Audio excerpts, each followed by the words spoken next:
जादुई फ्रॉक का कुआं। एक बार की बात है, एक गांव में सोनम अपने बुआ फूफा के साथ रहती थी। सोनम के माँ बाप का कुछ वर्षों पहले ही निधन हो चुका था। सोनम की अच्छी परवरिश के लिए सोनम के फूफा जी सोनम को अपने साथ अपने घर ले आए थे, लेकिन सोनम की बुआ सोनम को बिल्कुल पसंद नहीं करती थी। वे सोनम से पूरा दिन घर का काम कराती और पूरा दिन ताने दे देकर उसको खूब सताती, और तो और बदले में भरपेट खाना भी नहीं देती थी। सोनम की बुआ संगीता की अपनी एक बेटी थी रानी। एक दिन संगीता और रानी कहीं बाहर पार्टी में जाने के लिए तैयार हो रही थी। तभी रानी तरह तरह के डिजाइनर फ्रॉक पहनकर ट्राई कर रही थी। उसी में एक पिंक कलर का बहुत ही खूबसूरत फ्रॉक था। रानी के पास इतने सारे सुंदर और चमकदार फ्रॉक देखकर सोनम का दिल भी फ्रॉक पहनने का करने लगा। वो रानी से एक पुरानी फ्रॉक मांगती है। रानी, तुम्हारे पास तो कितने अच्छे अच्छे फ्रॉक हैं, मुझे भी एक पुराना फ्रॉक दे दो ना। हाँ, मेरे पास एक से बढ़कर एक ब्रांडेड फ्रॉक है, पर तुझे उससे क्या लेना देना? तू अपनी औकात भूल गई है क्या? तू इस घर के नौकरानी से ज्यादा और कुछ नहीं है। जब देखो मुंह उठा के मेरा सामान मांगने चली आती है। चल अब जा यहाँ से, मेरा तो पूरा मूड ही खराब कर दिया। रानी सोनम को सुना ही रही होती है, तभी वहाँ पर सज धज कर रानी की माँ संगीता भी आ जाती है। क्या हुआ मेरी रानी बेटी, किसी ने कुछ कहा है क्या तुझे? ये सोनम पता नहीं क्यों जब देखो मेरा मूड खराब करने चली आती है। ये मुझसे मेरी महंगी ब्रांडेड वाली फ्रॉक मांग रही थी, पर मैंने इसे अच्छे तरीके से समझा दिया कि तो इस घर के नौकरानी से ज्यादा और कुछ नहीं है। क्यों रे कलमुही, तेरी हिम्मत कैसे हुई मेरी बेटी से उसके ब्रांडेड महंगी फ्रॉक मांगने की? घर का एक काम तो तेरे से ढंग से होता नहीं है और फ्रॉक पहनेगी? चल जाकर घर का सफाई कर। देखो तो फर्श कितना गंदा है, लगता है कामचोर झाड़ू लगाने के बाद पोछा नहीं लगाती। पोछा कौन, तेरी मरी हुई माँ आएगी लगाने के लिए?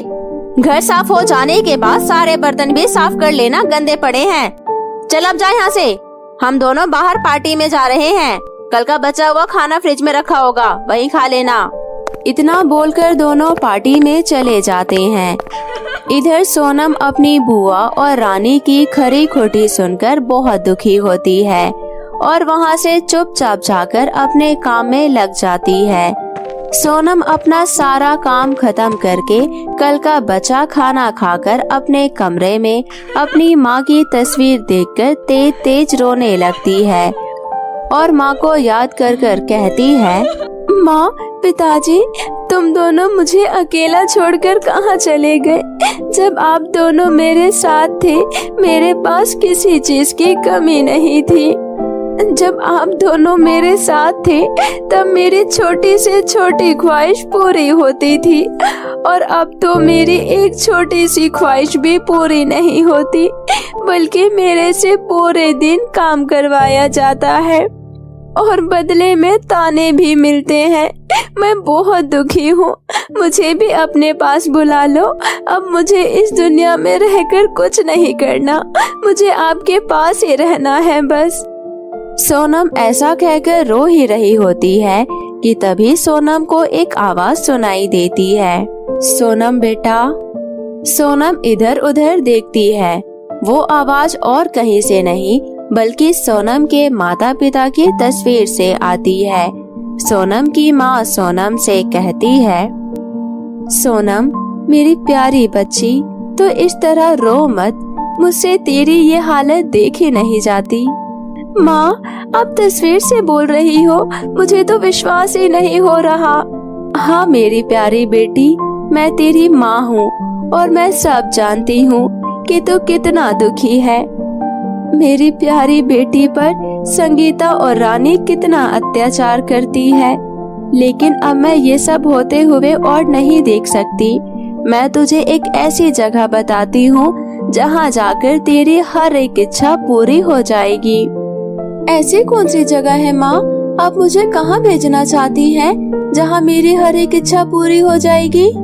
सुनो सोनम बेटा, इस गांव से बहुत दूर एक कुआं है, वहीं उस कुएं के पास जाकर तुम अपनी इच्छा बताना, वो उस काम में तुम्हारी अवश्य मदद करेगा।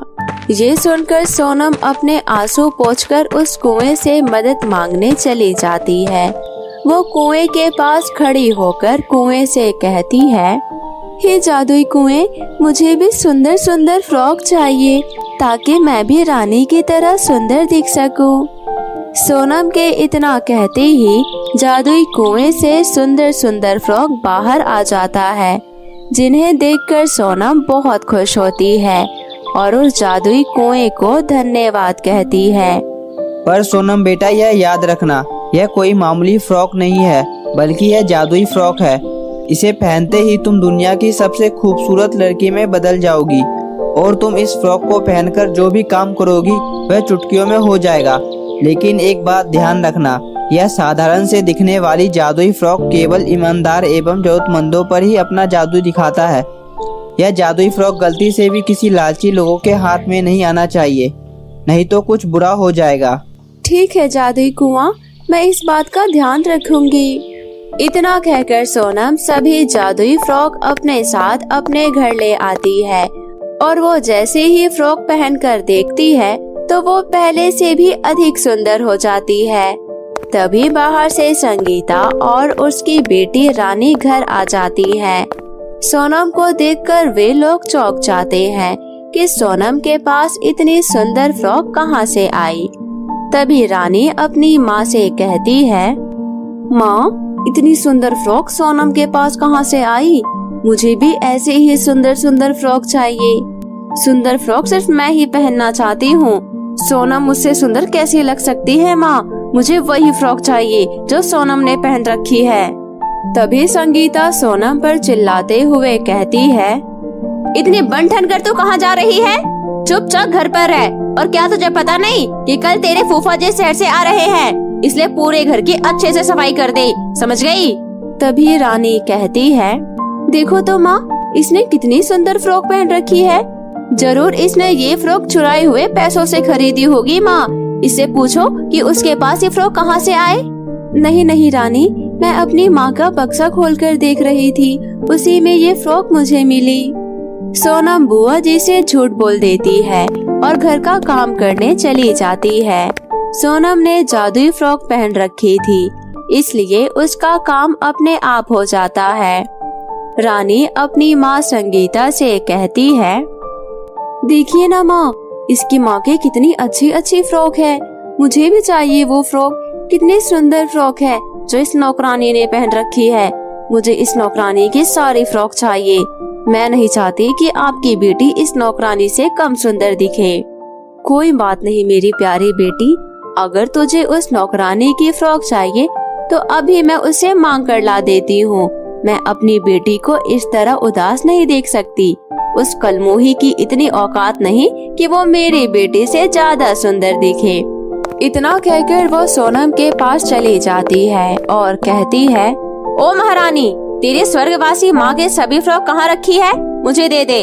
सोनम अपनी बुआ की बातों को सुनकर घबरा जाती है और याद करती है कि जादुई कुआं ने कहा था कि वो किसी लालची आदमी के हाथ ना पड़े, नहीं तो बहुत बुरा होगा। वो अपनी बुआ का लालच पहचानती थी।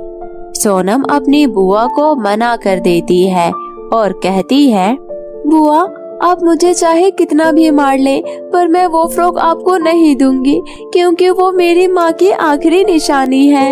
ये सुनकर संगीता को गुस्सा आ जाता है और वो सोनम की बहुत पिटाई करती है, लेकिन सोनम अपनी बुआ संगीता को वो फ्रॉक नहीं देती, क्योंकि उसे अच्छी तरह पता था कि अगर फ्रॉक संगीता या रानी के पास पहुंच गई तो इसका अंजाम अच्छा नहीं होगा। रात हो जाने के बाद जब सोनम सो जाती है तो संगीता अपनी बेटी के लिए वो जादुई फ्रॉक चुराने के लिए सोनम के कमरे में चली जाती है। सोनम ने बहुत ही संभाल कर वो फ्रॉक रख रखी थी, लेकिन संगीता बहुत ही लालची औरत थी। वो फ्रॉक ढूंढ लेती है और ले जाकर अपनी बेटी रानी को दे देती है। ले मेरी रानी बेटी, तेरी पसंद की फ्रॉक उस कलमोही ने बड़े ही सावधानी से छुपा कर रखा था।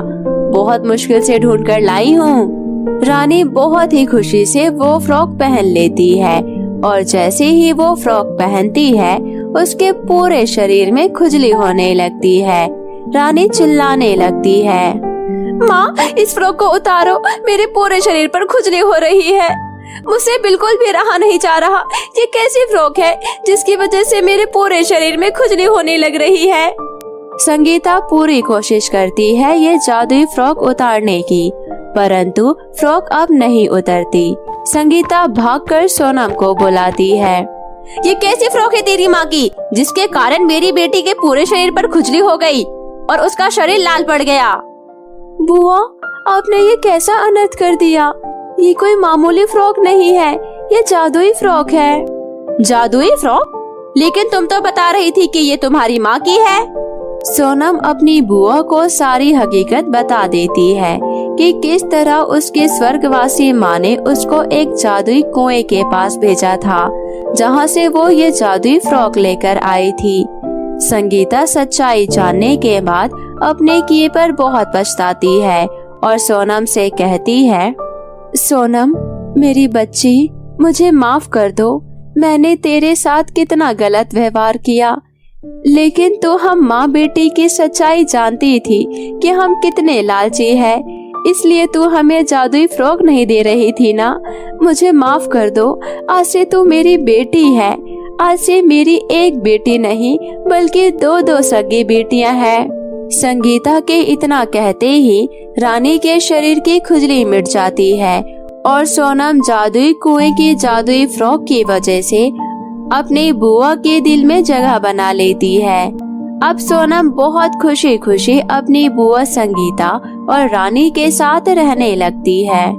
तो मेरे प्यारे दोस्तों, कैसी लगी आपको मेरी ये कहानी, मुझे कमेंट करके जरूर बताएं। और यदि कहानी अच्छी लगी हो तो अपने दोस्तों के साथ भी शेयर करें। और हाँ दोस्तों, अगर आपने अब तक मेरे चैनल को सब्सक्राइब नहीं किया है तो जल्दी से नीचे लाल बटन दबाकर अभी सब्सक्राइब कर ले और साथ ही इस बेल आइकन को दबाना ना भूले।